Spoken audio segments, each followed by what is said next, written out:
Hospice and community care workers like you are committed to providing quality health care to each and every patient every day.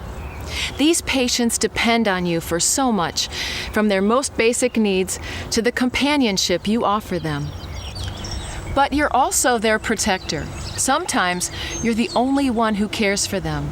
Or you may be part of a team of caregivers, friends, or family members who provide care. Anyone young or old who depends on other people to meet their basic needs are put into a position of vulnerability. Unfortunately, this vulnerability puts children and adults at risk every day.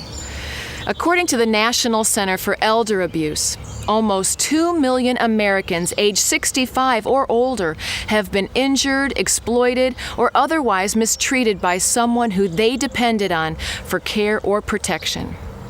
For every case of elder abuse that is reported, 5 more will go unreported. More than 2.5 million cases of child abuse and neglect are reported each year. The nonprofit organization Child Help says that 35% of these cases involve physical abuse, 15% involve sexual abuse, and 50% involve neglect. About 1 in 20 children is physically abused each year, and 4 children die each day as a result of abuse.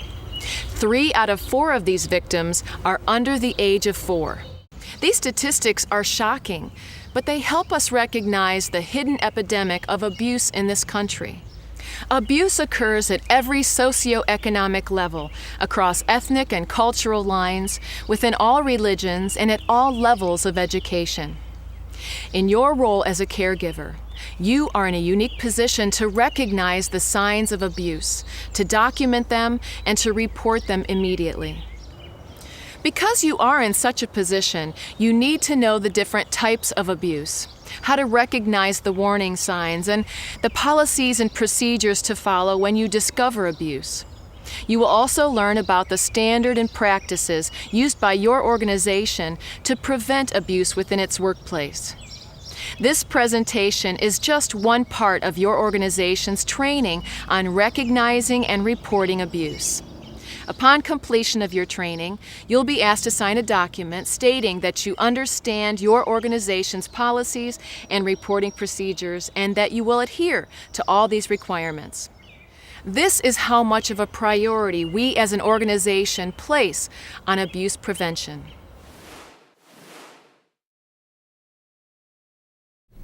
Abuse can be very quiet, and nobody will know what's happening. Nobody in the neighborhood will know that they have a problem next door. And it's very important that we find these things out. If it were my mother, I would want somebody to know there was a problem. You know, they need an advocate because they can't be an advocate for themselves. And, you know, somebody has to do it. And if you don't, you know, the situation's only going to get worse. It never ceases to impact on me when I see an abuse case or an exploitation case.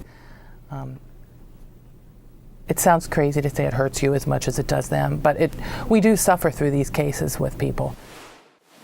The first step in understanding what to look for in cases of abuse is to know the different types of abuse that can occur. The National Center on Elder Abuse recognizes 7 types of abuse: physical abuse, sexual abuse, emotional abuse, financial exploitation, neglect, abandonment, and self-neglect.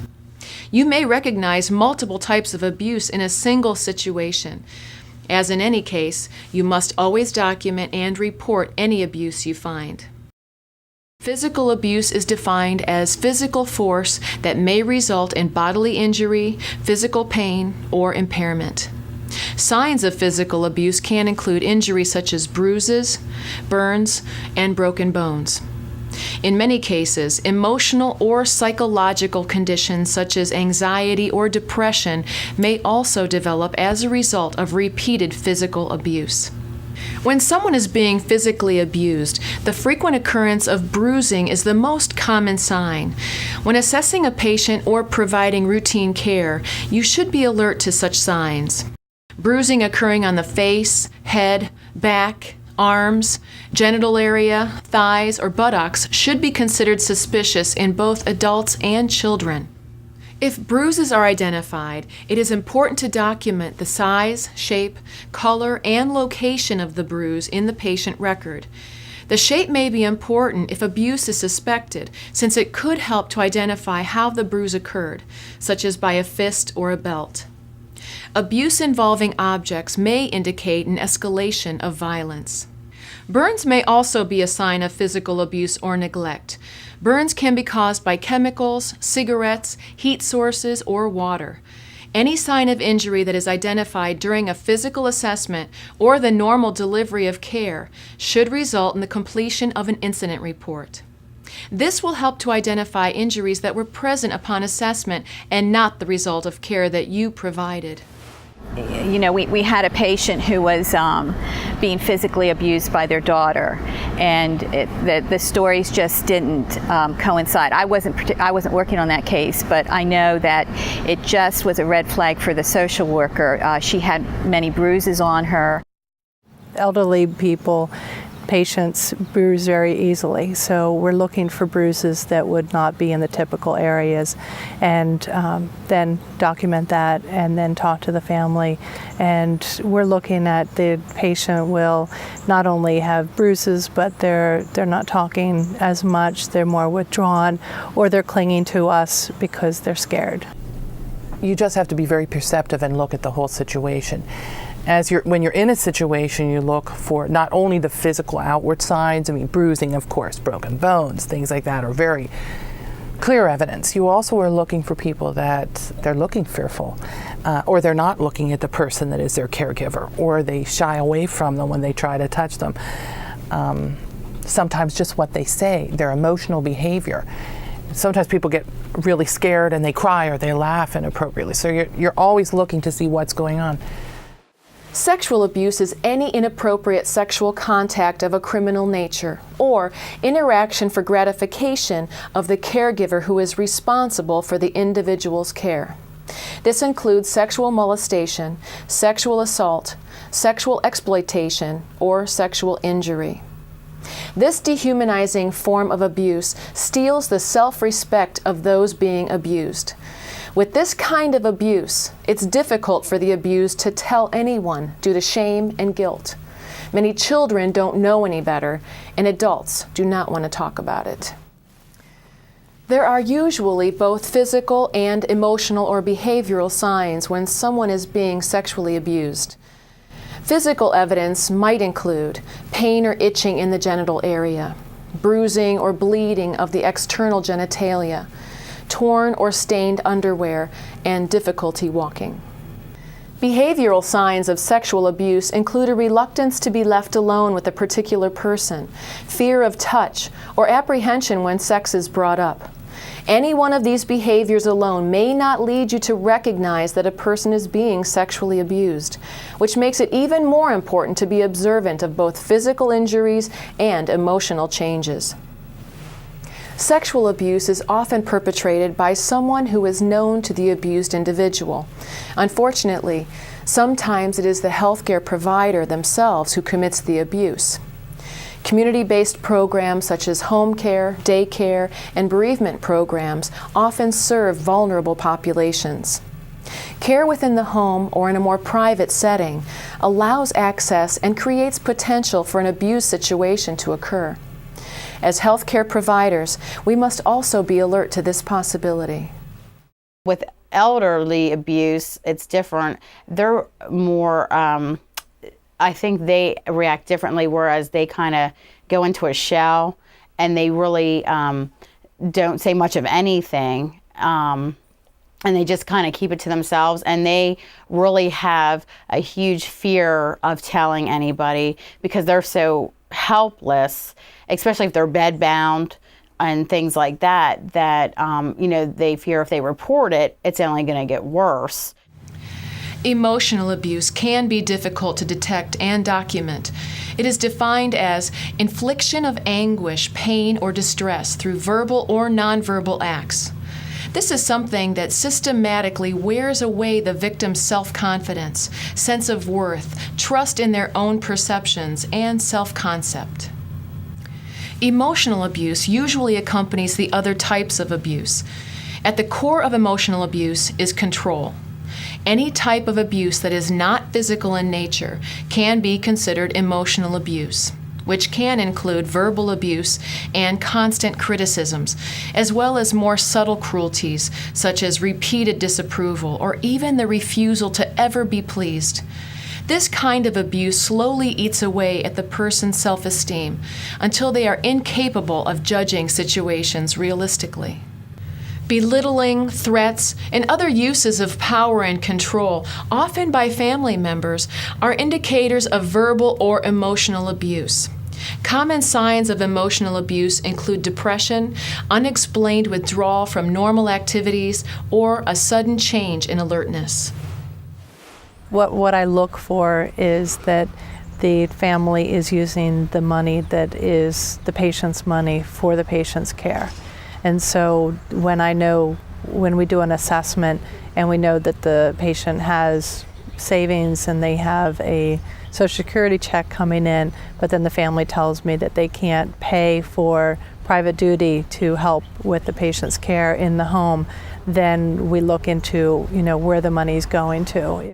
What I've found is I've had cases where the family will justify spending the patient's money on their own car insurance or on other things for themselves. And when you come down to it, that's not for the patient.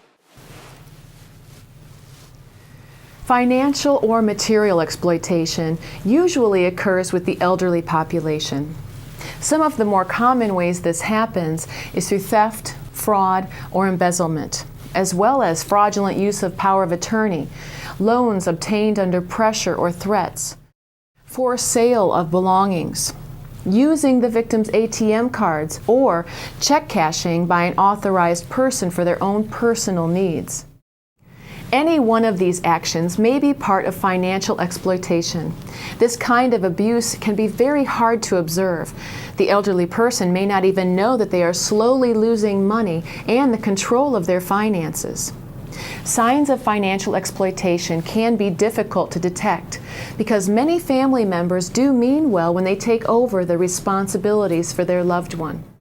But look for signs of other types of abuse, such as physical or emotional abuse, in conjunction with the unexplained bank withdrawals, checking account balances lower than expected or recorded in the checkbook, and sudden changes in their overall financial situation.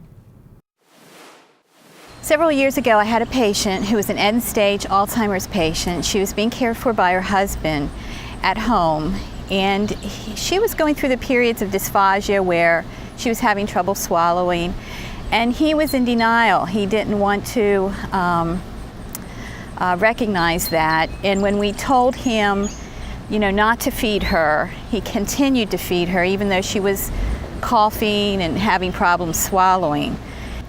Well, the staff member was actually there and could see it, and could see the signs that she wasn't swallowing and was coughing. And as she instructed to stop, he continued. And which is, of course you don't want to do that because of that risk of aspiration, but it was just because of his denial of the situation. Neglect is a refusal or failure to fulfill any part of a person's obligations or duties to a vulnerable individual. This is a very common type of abuse that happens to both children and the elderly. Neglect comes in the form of not providing the basic necessities, such as food, clothing, shelter, educational support, and medical care, or not providing adequate supervision. There are specific signs that a person is neglected.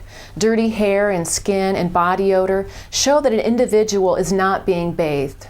They may be wearing clothes that are old, dirty, too big or too small, and not appropriate for the weather or situation. In adults, bed sores and sudden or unexplained weight loss can be additional signs. These problems are often identified by the home care provider during periodic visits to the home or residence. Evidence of neglect that leads to a patient safety concern would require notification of Adult or Child Protective Services. I got a referral. We had a patient going into long-term care, and I went out, and the woman was not only being physically abused, which was evident by the numerous bruises that she had, but she was being neglected. She was not eating well. Her hair was a mess. Her clothes were all unkempt, and she also wasn't being taken care of financially. Her son was keeping her at home so that he could take care of her, but he was not taking very good care of her, but he wanted her to pay her check, her Social Security check, so he could keep the house going. And I called Office of Aging and got Protective Services involved, and we removed her from the home, put her into a skilled nursing facility. Abandonment is desertion by an individual who has a physical custody of an individual or by a person who has assumed responsibility for providing care. The signs will be similar to neglect: poor hygiene, dirty clothes, weight loss, and in adults, bed sores. You will need to ask questions to confirm abandonment. Questions like, did your daughter come by this week? When did you last see your son? Where is your mom right now? Did you see your dad this morning?